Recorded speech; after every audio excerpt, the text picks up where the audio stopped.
Hello, and welcome to my presentation entitled Repairing Jacob's Ladder, Healing REM Sleep and Dreams. I'm Dr. Ruben Nyman. I'm a clinical psychologist and for the past 20 years have been the sleep and dream specialist at the Andrew Weil Center for Integrative Medicine at the University of Arizona. I also have a background in dream work, in Jungian and archetypal dream work, and have come to see dreaming essentially as nature's endogenous psychedelic. And my focus today is about a growing concern I've had around a silent epidemic of REM sleep loss. So let's begin with an overview. I want to emphasize something I think we all know, and that's how critical sleep and dreaming are to our lives. Sleep and dreams are essentially the roots of the tree of life. Just as when we look at a tree, we frequently fail to recognize how much of it is subterranean, how much of it is out of view. And I think this is as true for consciousness. We recognize waking, but fail to recognize the depth and importance of what is underground of sleep and dreams.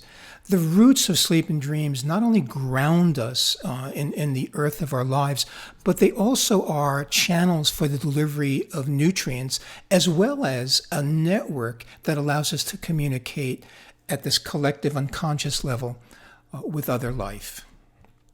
So we will talk about newly emerging perspectives on REM sleep and dreaming, what I consider a triangulation of research that brings together our understanding of REM sleep and our understanding of dreaming and why this is so important. We will look at the problem I've mentioned, which is a silent epidemic of REM sleep and dream loss. The ramifications or consequences of the problem, which include compromised health, mental health, and a really serious constriction of consciousness, of both personal and collective consciousness.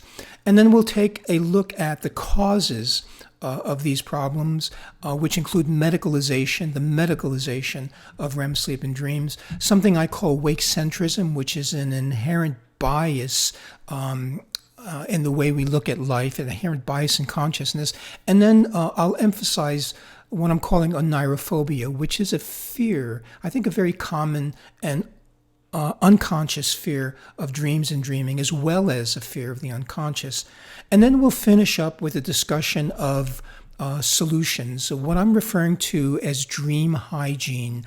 I see this as an essential missing complement to sleep hygiene. I think this is really the missing piece in sleep medicine today. We'll talk about how critical it is and essential ways of restoring REM sleep and dream work. Jacob's Ladder. So let's begin with this wonderful quote from Marie-Louise von Franz in her book, The Way of the Dream. She says the ladder symbolized a continuous, constant connection with the divine powers of the unconscious. We could say the dream itself was such a ladder. It connects us with the unknown depth of our psyche. Every dream is a rung on a ladder. We probably all recall the story of Jacob's ladder, the biblical story in Genesis, where Jacob is escaping his brother whom he had betrayed. He beds down for the night and uses a stone as a pillow and falls into a dream. And in this dream, he experiences a ladder stretching from the earth into the sky. And there are angels ascending and descending, climbing up and down the ladder. And then he steps into a conversation with the divine. So the dream is a beautiful representation of what I think of as a connection between a rock and a soft place, different forms of consciousness. It connects the material and the ethereal world. It connects consciousness and the unconscious, earth and heaven, the world of waking and the world of sleep and dreams. So I think we can look at the image of the ladder itself as an archetypal structure representing REM sleep. It's a network that allows us a certain kind of movement and communication. And if the ladder is REM sleep, we can look at the angels. Of course, the term angel comes from the Greek and Hebrew words for messenger. We can look at the angels ascending and descending the ladder as representation as representing dreaming, the communication, the connection between the two worlds. And I will make the point that this ladder is broken. So, what is REM dreaming and why is it so important? Essentially, dreaming is an out-of-body experience. The waking mind, which is ordinarily shaped, framed, and operating through the body in terms of its sensory input and motor output, is now liberated from that. But more fundamentally, dreaming is an experiential digestive process. In recent years, we've come to think of the gut as a second brain, primarily because it has to make informed, intelligent decisions about what it will do with all of the foods and fluids we deliver to it, what it will keep and what it will excrete. Likewise, during REM sleep, the brain is a second gut. It processes, it metaphorically chews on, swallows, digests, sifts through, and assimilates waking life experiences. So one of the outcomes of that is it effectively downregulates negative emotion.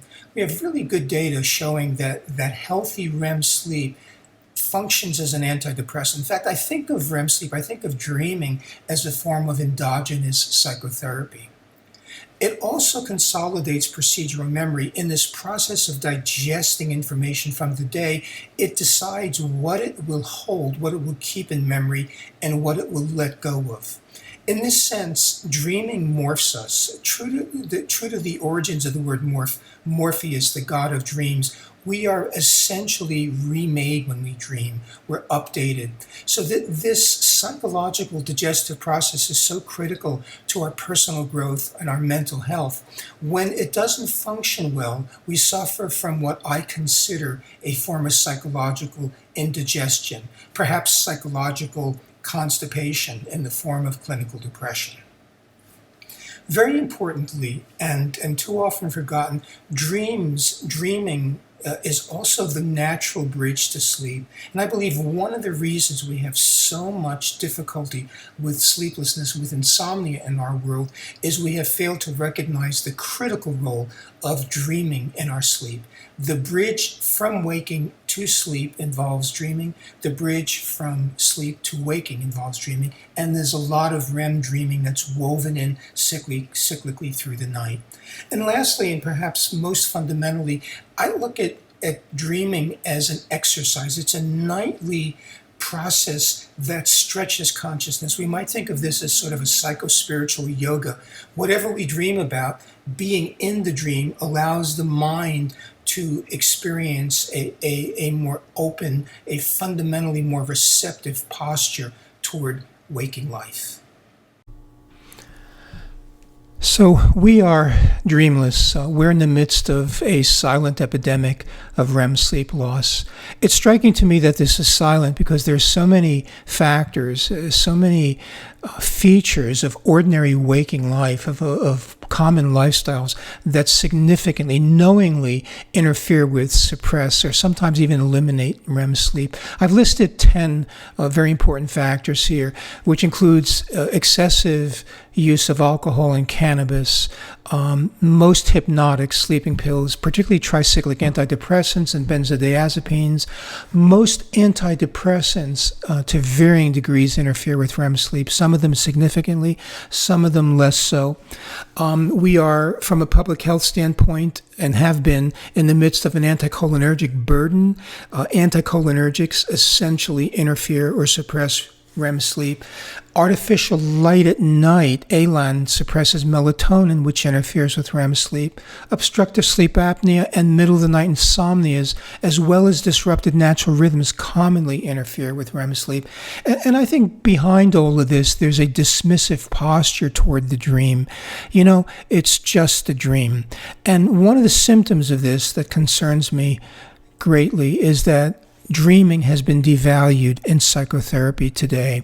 So I believe there's evidence, and you can see this in a piece I wrote for the Annals of the New York Academy of Sciences, that we are at least as dream deprived as we are sleep deprived.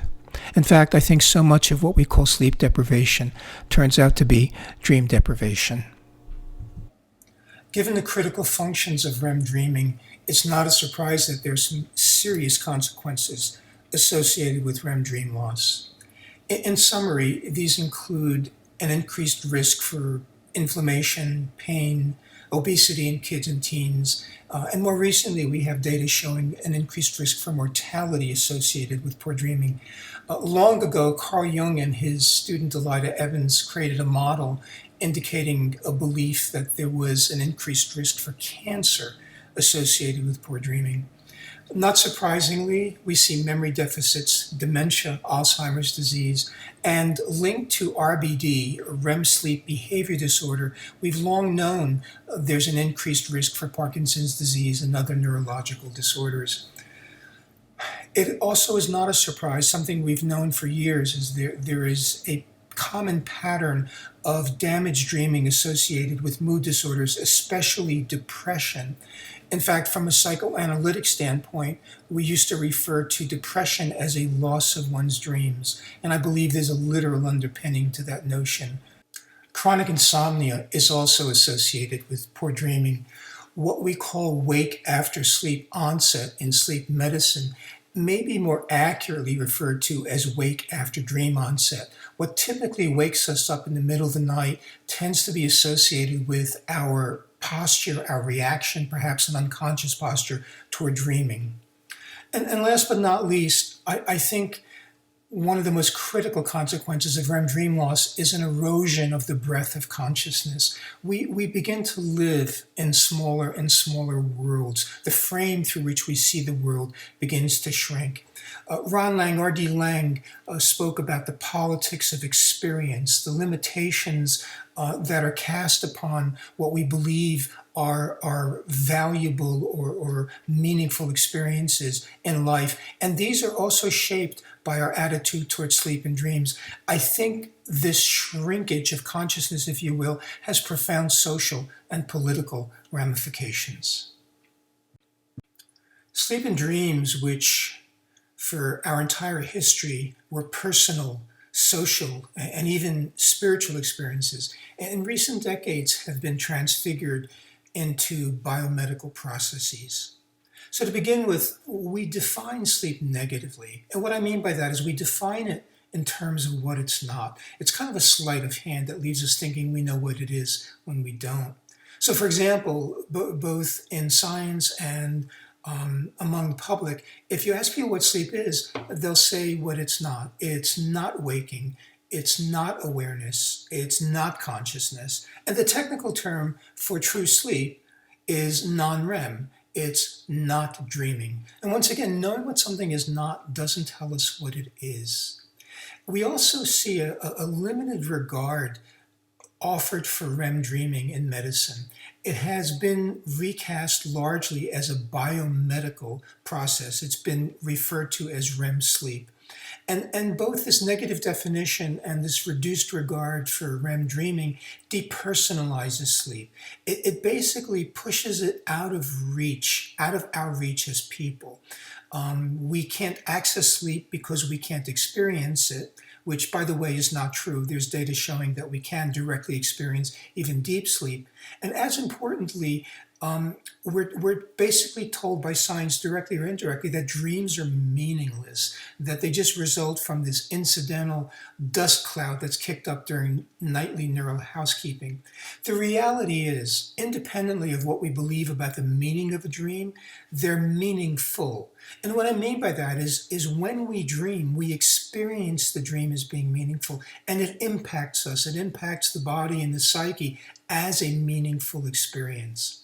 So all of this negative definition and particularly limited regard for dreaming is in sharp contrast to the roots of Western medicine.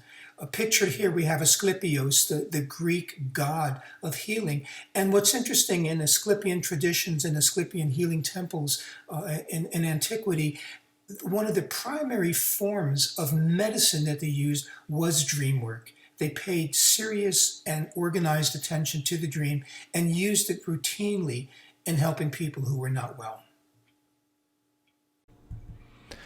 So, wake centrism. The essence of wake centrism is captured in this little brief segment from the Three Stooges.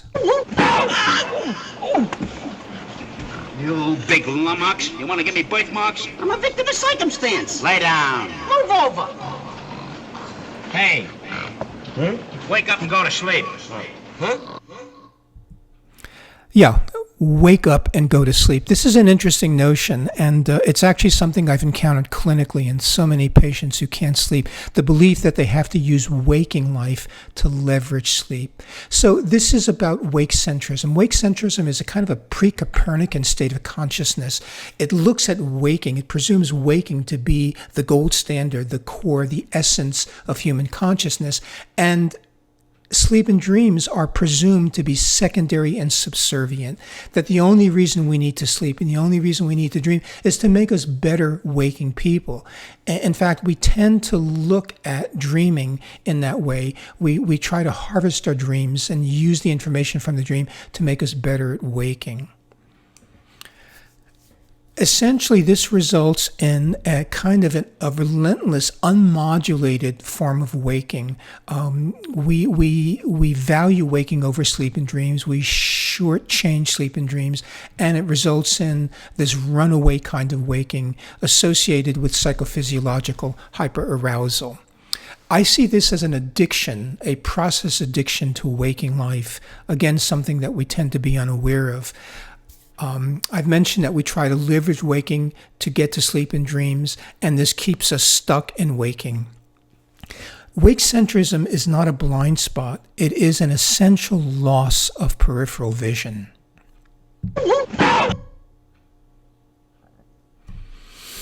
So, onyrophobia is another factor in this epidemic of sleep loss and this damage that's occurring to Jacob's ladder. We devalue dreams. The image here of a magazine called Dream is one that I encountered. I was actually on my way to a meeting of the International Association for the Study of Dreams in Southern California just a few years ago, stopped in a cafe and looked across the room, and I saw this magazine called Dream, and I thought, how wonderful, how synchronous is this? But when I looked more closely at it, it reminded me that the most common reference, or certainly one of the most common references to the dream in modern life is as real estate. It's a real estate magazine, and the American dream has been reduced to a house.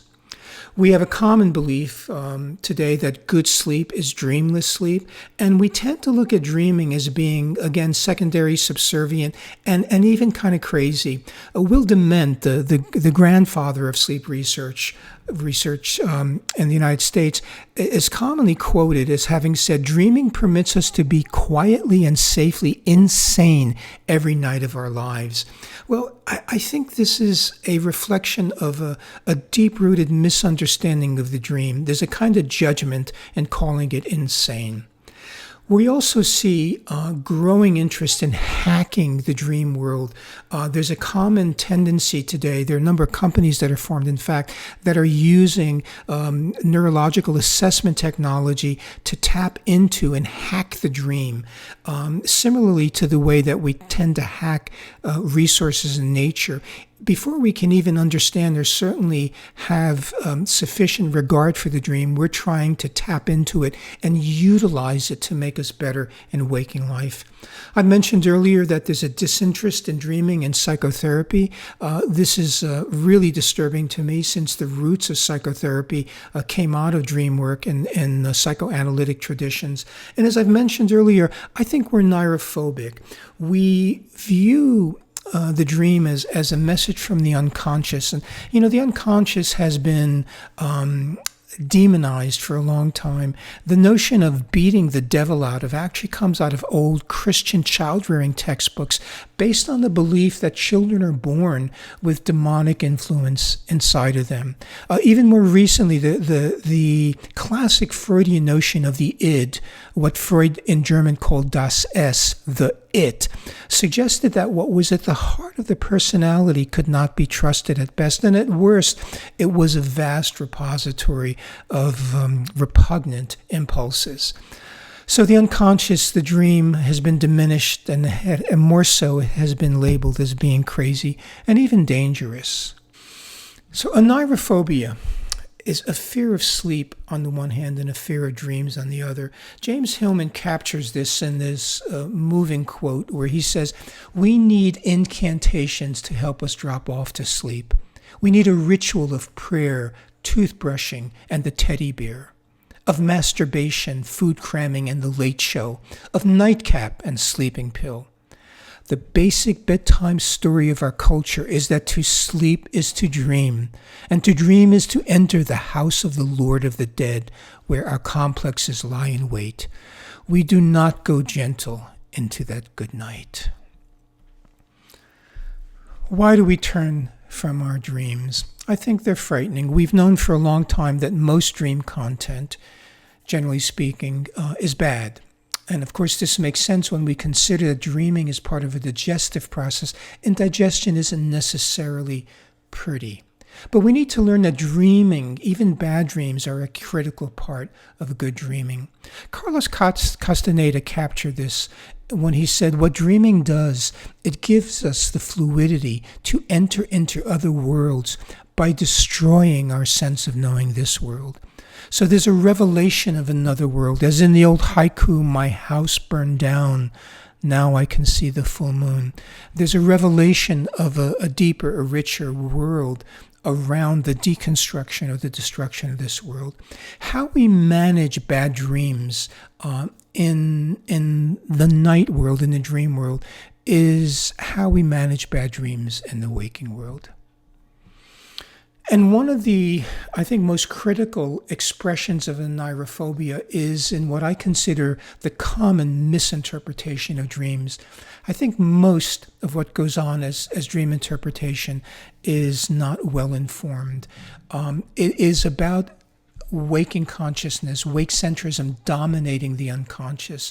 Once again, James Hillman wrote, "Dreams can be killed by interpreters. The direct application of the dream as a message for the ego, the waking self, as a message for the ego is probably less effective in actually changing consciousness and affecting life than is the dream still kept alive as an enigmatic image.